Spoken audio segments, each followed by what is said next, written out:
The island of Siquijor, often whispered about for its mystical roots, held an allure that was both enchanting and terrifying. Maya, a young urbanite from Manila, found herself drawn to its enigmatic reputation.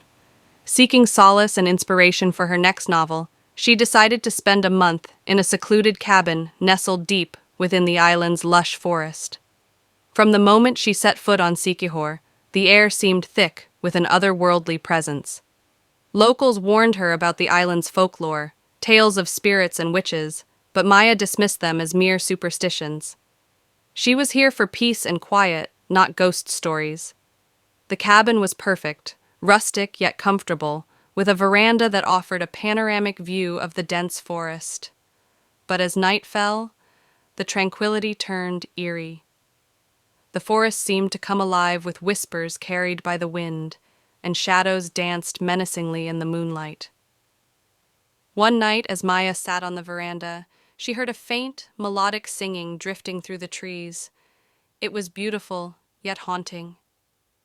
Intrigued, she followed the sound, leaving the safety of her cabin. The forest seemed to guide her deeper into its heart, the singing growing louder and more entrancing. She stumbled upon a small clearing, illuminated by fireflies, where an old woman stood, her back turned. The woman's voice was the source of the song, a lullaby in a language Maya couldn't understand. Mesmerized, Maya approached her. Suddenly, the woman stopped singing and turned around, revealing a face that was both ancient and ageless, her eyes glowing with an unnatural light.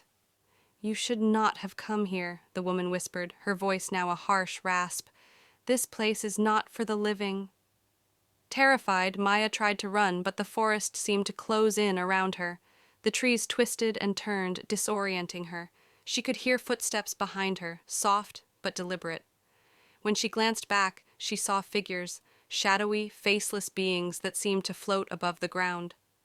Desperate, Maya sprinted back to the cabin, slamming the door behind her. She locked every window and door, her heart pounding in her chest.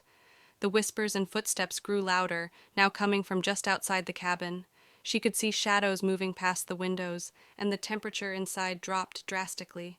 Suddenly, the cabin door creaked open, revealing the old woman from the clearing.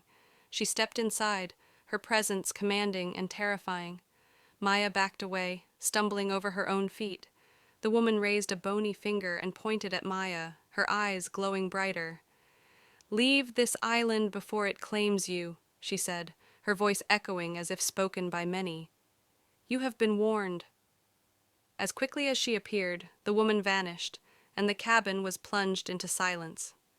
The next morning, Maya packed her bags and left Siquijor, never looking back. She returned to Manila, but the island's echoes followed her, haunting her dreams and filling her waking hours with dread.